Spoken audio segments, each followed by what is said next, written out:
et voilà oui. un premier. Une seconde. Encore. Oui.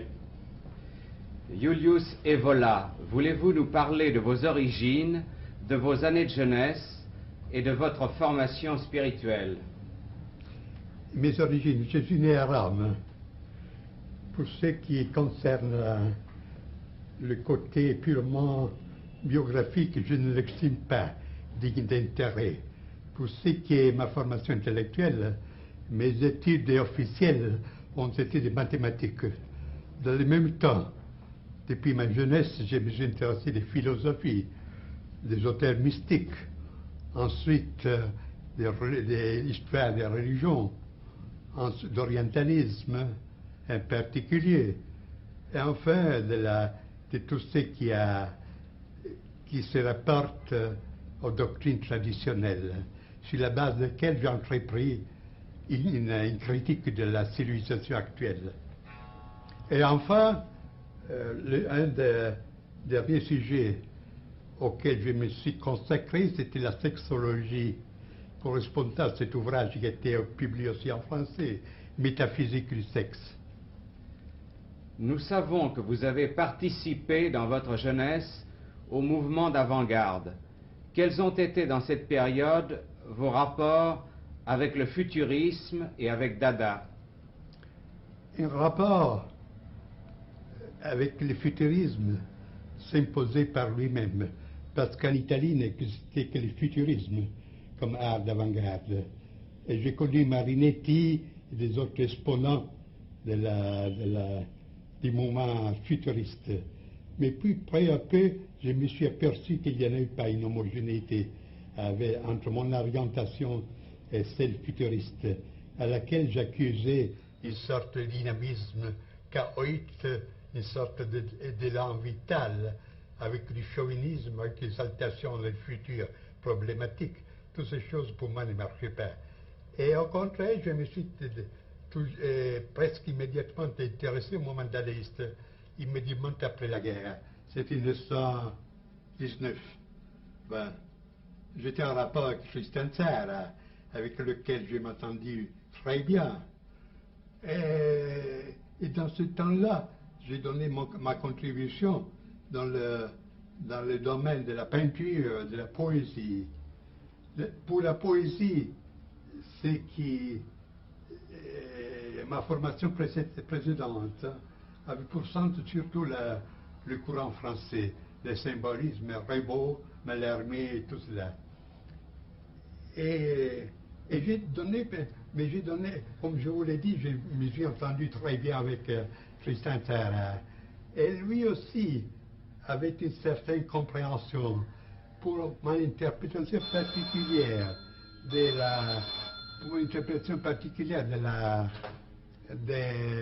du dadaïsme. Pas seulement comme un moment artistique, mais bien comme la fin de tout cas, comme le passage dans un plan où l'intérêt principal, c'est une sorte de délivrance absolue. Et ce côté, dirais-je, mystique du dadaïsme, j'ai souligné aussi dans des conférences que j'ai faites ici en Italie. Et j'ai trouvé une compréhension aussi chez Tzara. C'est un côté de Tzara qui est peu connu, celui-ci. Nous savons... Archive, monsieur, voilà un A première. Oui. Attendez une seconde. Allez-y. Nous savons qu'en 1923, vous avez cessé de vous intéresser d'une manière active tant à la peinture qu'à la poésie. Quelles sont les raisons de ce changement? Comme je viens de le vous dire, et pour moi, toute cette expérience artistique n'avait pas une valeur seulement artistique. C'est une sorte de reflet d'une crise existentielle profonde qui était survenue immédiatement après la guerre, avec le retour de la guerre. Alors ce n'est pas un état où on pouvait demeurer. C'est là la différence, j'estime, entre l'art abstrait d'alors et l'art abstrait d'aujourd'hui. Alors l'art abstrait avait cette dimension existentielle profonde. Aujourd'hui, c'est une sorte de convention, de manière, qui n'a pas aucune dimension en profondité. Alors, c'est évident que lorsque j'ai dépassé cette crise, aussi son expression extérieure dans le domaine artistique n'a eu plus une raison d'être.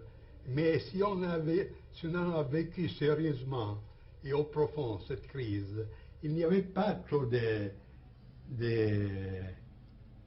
chemin à choisir.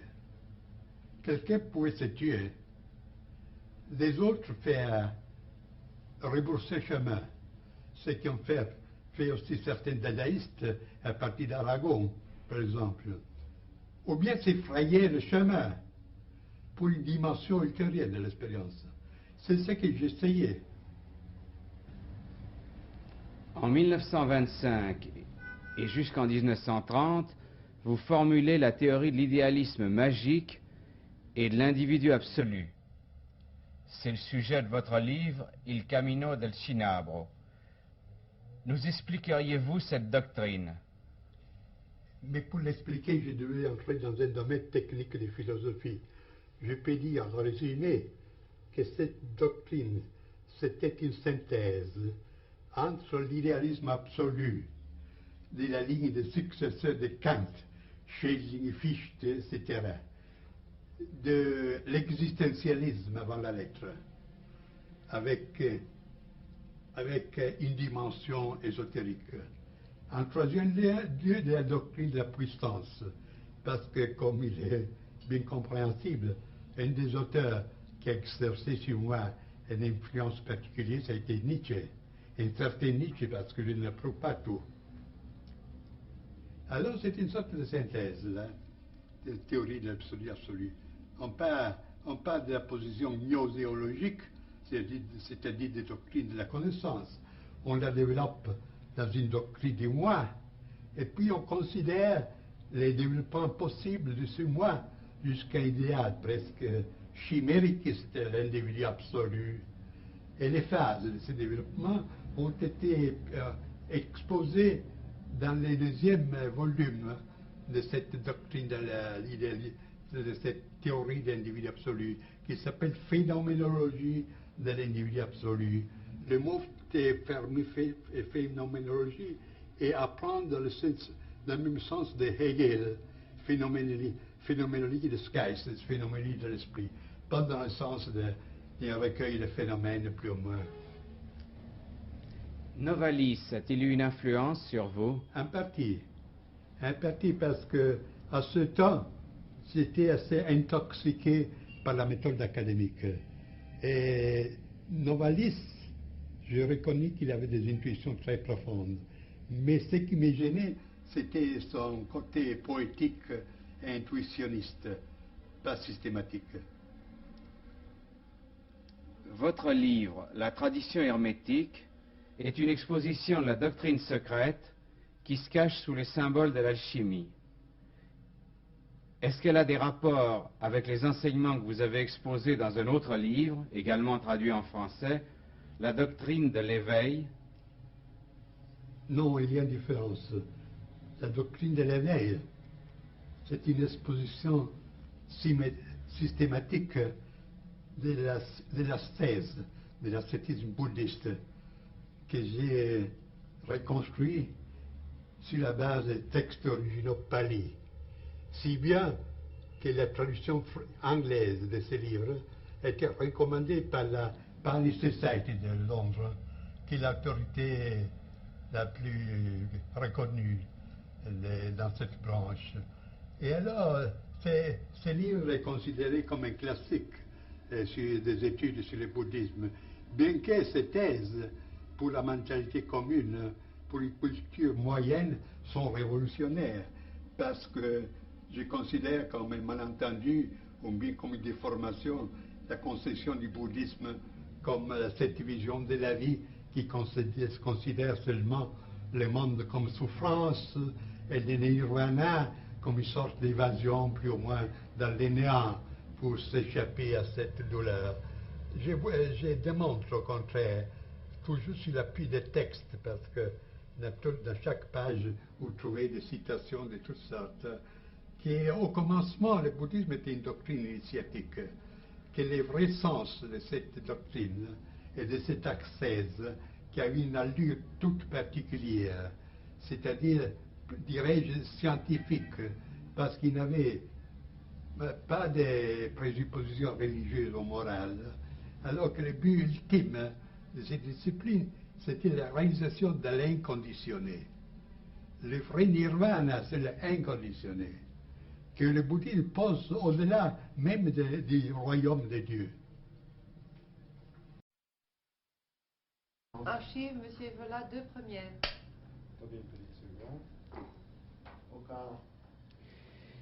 Et quelle est la différence avec la tradition hermétique? Et comme vous venez de le dire, la tradition hermétique, c'est un livre qui est consacré à l'exposition, à l'interprétation de cette tradition secrète qui se cache sous des symboles alchimistes, de métallurgie, d'opérations métallurgiques. Alors, il y a une différence fondamentale avec l'interprétation, pas au sens de l'histoire profane de la science qui a fait M.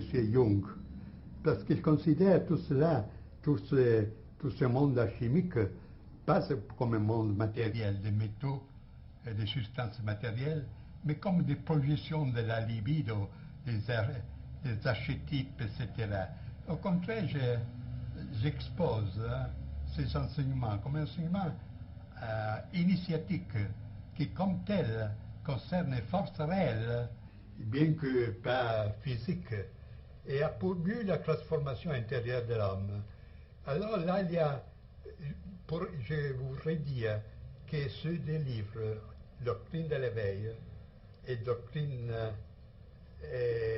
tradition hermétique, indiquent 2 voies possibles. L'un, c'est d'une ascèse sèche, virile, du détachement. On réalise les noyaux, dirais-je, olympiques de l'être par les moyens du détachement absolu de tout, soit du lien terrestre, soit du lien céleste. Au contraire, la tradition hermétique a un esprit bien plus occidental, je m'aventure de le dire, c'est-à-dire a un caractère opératif. C'est une réalisation immanente, dont le but est près de ceux des grands mystères, c'est-à-dire c'est significatif que le but, que l'état ultime de la religion hermétique est signé par des symboles royaux. C'est la couronne, c'est le roi, c'est l'empereur. Et ce n'est pas les couleurs blanches de la contemplation, mais c'est les couleurs rouges du feu. Alors là, c'est une tradition très intéressante au point de vue de son affinité avec l'esprit aussi de l'Occident. Et je pense que mon exposition, je dois le dire, c'est l'exposition la plus complète et plus approfondie aussi pour les comparaisons avec les autres enseignements qu'il existe sur ces sujets. Aussi Jung a éprouvé la nécessité de citer mon livre entre les systèmes, entre les expositions systématiques de l'hermétisme. Mais à votre avis, et c'est je crois une chose essentielle pour la suite de votre exposé, peut-on se détacher de soi-même?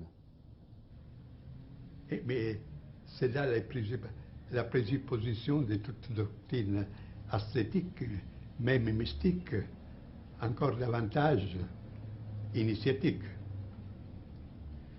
Votre ouvrage, La révolte contre le monde moderne, date de 1934. Il est la base d'une révolte de droite qui, comme vous l'avez dit, se présente d'une façon bien plus radicale que toutes les contestations actuelles auxquelles vous reprochez l'importance attribuée à Herbert Marcuse.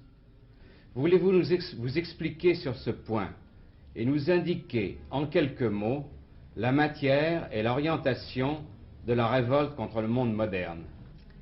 La révolte contre le monde moderne, c'est un livre assez gros, assez fort. Il se compose de 2 parties.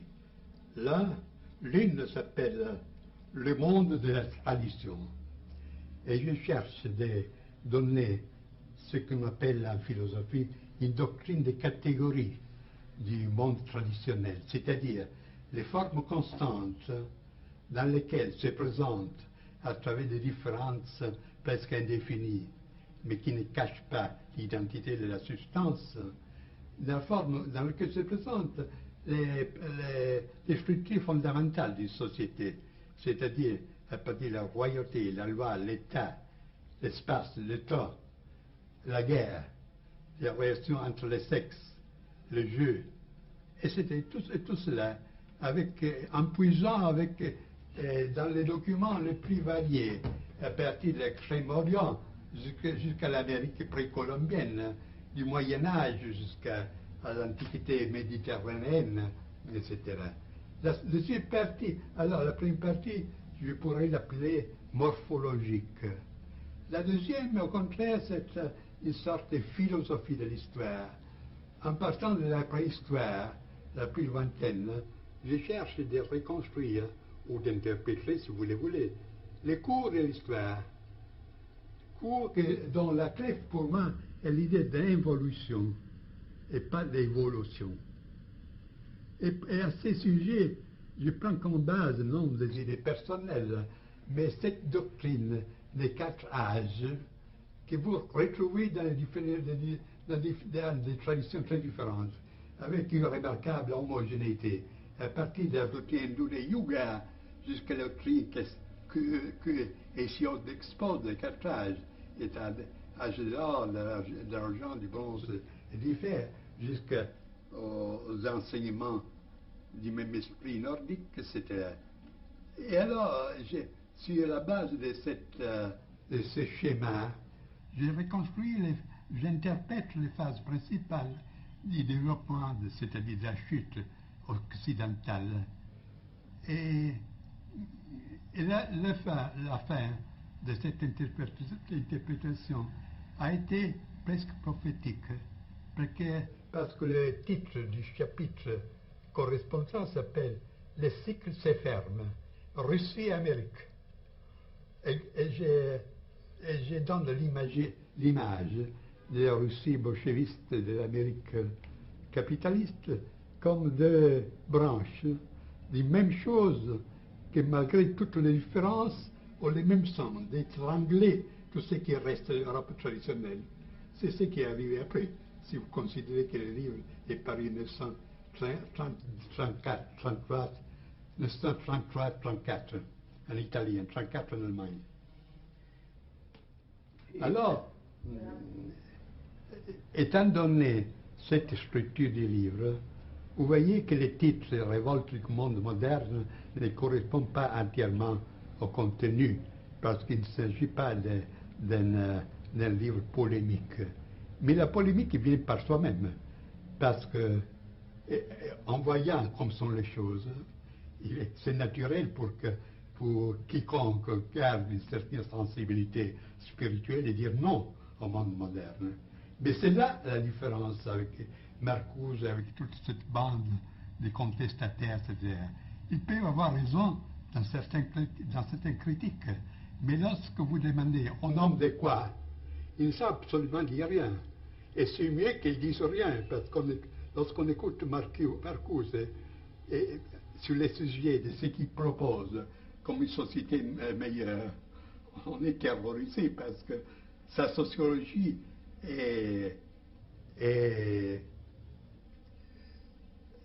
s'inspire d'un freudisme tellement grossier qui fait absolument rire.